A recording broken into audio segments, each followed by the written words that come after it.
Good morning. Thank you for being here. I want to start with, again, saying thanks to our fans. Really, weeknight game on a school night, and just again watching other games in our conference and the support that we get here and have always gotten. I just know the players really appreciate it. So it was a great atmosphere, a big win for us. Again, you had two evenly matched teams, and when you get the turnover margin like we did, kind of the score turned out like it did. But outstanding effort. As here in a few moments, I think our conference is going to announce Parker Navarro as Player of the Week, as they should. And to be honest with you, he should be in the running for National Player of the Week. I don't know how it works with mid-game. I'm not sure what week we're on and all that, how it goes, but I guess it'd be after this weekend. But he had outstanding performance. One of the best I've seen, from stat-wise. I didn't even realize he had 4 rushing touchdowns until in here. Someone said it in here, and I didn't even realize it, looking at the stat sheet. And then another outstanding performance from our defense, particularly in the back end. Byron, a lot of good things there. So it's November. We played 12 good quarters, 12 solid quarters, and it's been 24 hours. So we're moving on to probably the best athletic program, top to bottom, in our conference at Toledo. You look at all the sports. I mean, they are getting a lot of things done. Coach Candle's a good friend of mine and does a heck of a job. He's been there 9 or 10 years now, and he's won a lot of games. We're playing in the Glass Bowl. I think I said we've won one time there since 1968. Well, we're 1-16. So a huge challenge. Last time we played them, they got after us in Detroit, and it'll be should be a great game for our conference. I think we're on the deuce again, and we're going to prepare just like we have for any other game, and try to play our best 4 quarters up there. So with that, I'll open up for questions. Coach Eric Decker with the Athens Messenger. You kind of mentioned it right there with kind of the historical troubles at Toledo. What about that environment kind of causes so much trouble? What do you think kind of leads to all that? Yeah, I just can speak from my experience. I've been up there. I've been here 20 years. I think I've played up there maybe 3 or 4 times. And, I don't think I just think they've had some good teams. I don't think it's anything other than that. They're talented. Yeah. Andrew Bowie at WB, coach, obviously coming off of 3 straight wins that have been pretty dominant. What's the key to just getting your team completely focused in what is going to be one of the bigger games of the season against Toledo? Yeah, I guess the staff does a remarkable job, and we make it not as so much about the outcomes. I know that's a Nick Saban thing. I truly believe in that philosophy. It's about our preparation and playing our best. Again, football is just what they do. It's not who they are. They play their best game, and it's not good enough. I mean, they're going to be loved, and we're going to keep coaching. So but you play the game for these type of environments and this magnitude of this game. That's why you have a bunch of competitors on your team, and I think we'll relish the opportunity and rise up and play our best. And then, of course, last week playing Eastern Michigan, a team that averaged 30 points coming, and you hold them to 10. Toledo's another team that averages 30 points. Just what's the key to kind of taking that defensive performance and copying it over to this week? I hope we can copy it. I know Toledo is that they are second in scoring, I think, in our conference. Their skill is dynamic. Number zero is the running back, is the all-league guy returner. I think he's leading the country in punt returns or our conference. And then receivers number 1 and number 2 are really good. And then the quarterback has shown that he can take over a game. Yeah. So it'll be a challenge. Hopefully we can again try to make him one-dimensional best that we can, get him to third down and again, the turnovers against Eastern Michigan was why their production was down. And you're not going to get that every night. So I know everybody wants them, but it doesn't happen that way. I think the best thing for us is to be solid on offense, and so our defense isn't out there a lot because they've got some really good talent, and we'll see how it goes. Grant Kiefer, WAB, came into this week, not a lot on the injury front, came out of the game, thankfully, not much either. I don't even know if there were any injury timeouts for you guys. It seems that it's working for you guys at the right time on that front. I certainly hope so. I know getting Jacob Dennison back at tackle was huge. He played very well, and we had a couple of hand issues that were carryovers from Kent, and I hope that they progress this week. Blake didn't practice at all last week, but was available for the game, and I think he played. His grade sheet was about, I think he maybe 15 to 18 snaps. Hopefully the snaps will go up. Caden Smith has been solid in there, and so the injuries for this time of year were really pretty good shape, to be honest with you. I mean, when it's this late, everybody's got injuries, and but we've been able to get a couple of guys back here of late. It's been very helpful. Bobby Keegan with the Post. Coach, you mentioned it a little bit, but number one on Toledo, the receiver. Usually when they win, he has a really big game. He's one of the best receivers in the conference. Just kind of what's the plan for him? Well, it's early. We haven't even had a practice yet. I would know more on that question later in the week. But I know he is dynamic. He's going to be like the Syracuse guys. South Alabama had a couple. We'll have to be smart with what we do in the back end with him. We're not a big man. We're not a huge man team. We play man, but not 80% or anything like that. I think mixture will be the best. And then when he gets the ball in space, we're going to have to tackle well. That's the thing. He can get behind you too. Both those guys can get behind you, but getting those guys down on the ground will be key.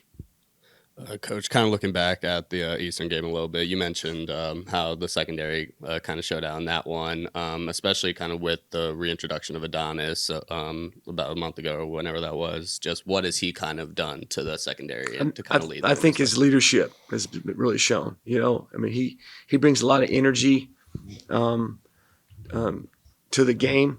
He prepares the right way. I mean, DJ Walker, he's not young anymore. He's a redshirt freshman, but he's great for DJ.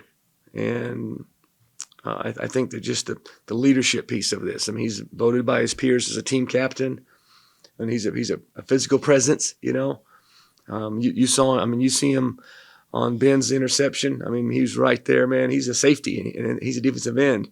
I mean, he was right there with Ben and celebrating with him. It's just great for our team. Coach, it seems like now that you're about as close to 100% as you've been health-wise all year, are you playing your best football right now? We still have some things left in the tank. I think we have a higher ceiling. I think we can be a little bit more consistent in the run game, offensively. I like the explosives, and having those other receivers show up big. Now, it's not the Coleman Owens show, and then they're going to have to pick and choose. They're going to have to call defense and live with it. I really like where Parker's at the line of scrimmage and what he's getting done there. But I think we can, again, the consistency in the run game, things could be smoother, and maybe it would help us on some of our play action stuff. And defensively, they're playing pretty well. They really are. So I just think as a team with all three phases, the glaring thing right now for us is the turnover margin. I mean, if offensively we have yet to have a game without turning the ball over, and we certainly work on it. Toledo is, I think, let me look here. I wrote it down. I circled it. They're number one in our league in forced fumbles and sixth in the country in forced fumbles. Looks like there's a good chance of rain up there Wednesday. We have yet to play in the rain. It's going to be a wet ball. So we're trying to formulate a plan for that. And but to your question, we played 12 good quarters. We've got a higher ceiling. Pointed out a few things we got to work on, and yeah, that's where we're at. I want to go back to Parker for a second, Navarro, with what he did on Wednesday, from the games that he has struggled to now where he's in that stretch, I think a lot like your team is right now. Did you see in him a little bit like maybe, I don't want to say a switch flipped or whatever, but he's in a rhythm now. He seems to, I mean, he's doing what you want him to do. Yeah, absolutely. I mean, when you have the success that we're having on the offense and explosive plays, you got to have your trigger pullers got to be making plays. And I know that he was disappointed in himself when missed some couple deep balls against Kent. But that's going to happen. You're gonna miss some. You're gonna drop some passes, and you're gonna miss some tackles. That's the game. And so I know he was really disappointed probably on some throws, but you couldn't tell it. I just know he's such an intense competitor, and he threw some catchable balls and contested balls, and the receivers made some really good catches. So back to his play. He's always been confident. I think the guys around him played well. I mean, he had a very, a nice pocket on the pass protection. I mean, it was, it wasn't a lot of sliding. He got back out there and got it off in probably about, I think the number's 2.8 seconds. He's under 3 seconds getting the ball out on time with good anticipation, and that speaks to the guys up front. There's been one thing that's kind of been a weakness, I think I would say this year. It's probably the slow starts. Would you say? What's the key to not coming out flat against Toledo? Yeah, I can't disagree with that statement, and why that is. I know we challenge them and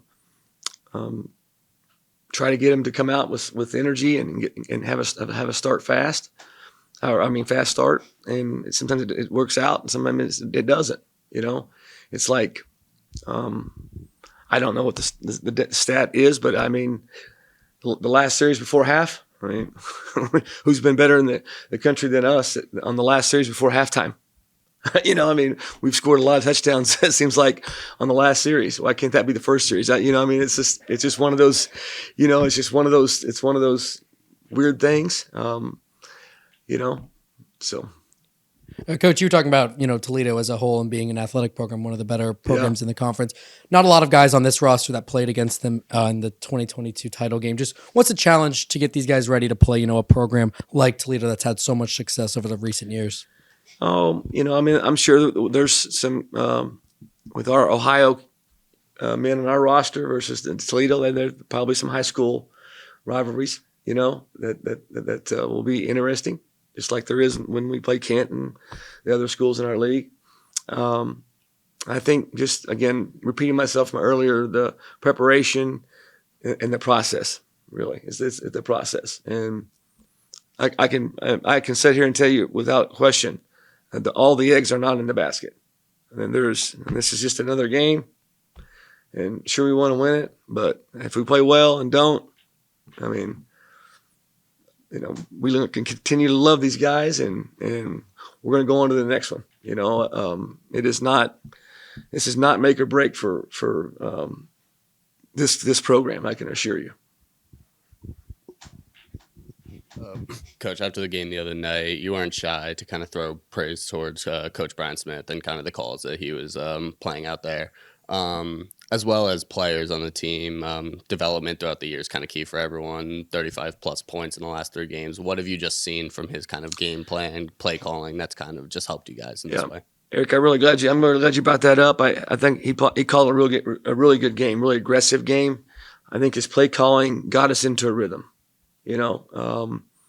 I was frustrated with a few things, particularly as the second down calls. Some second down calls, he's pretty aggressive, but he kept trusting Parker, and got us into some formations and hit a few passes, and we got going. But he's done a real nice job with personnel and creating a few things with Iman and moving Coleman a little bit,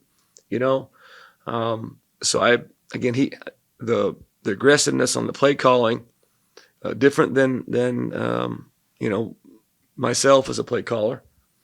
That was really got us in a rhythm. And that's probably unique way to look at it, but that's how I see it. And I'm going to say John Hauser as well. I mean, the the second interception for Byron, I mean, he was a check. I mean, it was. I mean, it was. There's a lot of good things, you know. In Kent, we were doing some twisting and things, and did a nice job. Made an adjustment at halftime, you know. On that, you know, with hey, let's just go get them, let them run, and it proved out to be working the second half. So I think really both coordinators, you know, have done a really nice job with where, you know, with the injuries. I mean, our two tackles were missed a month. Are you kidding me? And you know, we were able to get it pieced together. So, and what John's gone through in the secondary with the injuries, Jeremiah Wood and Adonis, and I mean, he's moved guys around. It is really one of the best coaching from a staff that I've ever been a part of. Whether we win another game or not, I'll stand by that statement. I just hope that I know they do. Our fans appreciate it because they are really, really good, really good.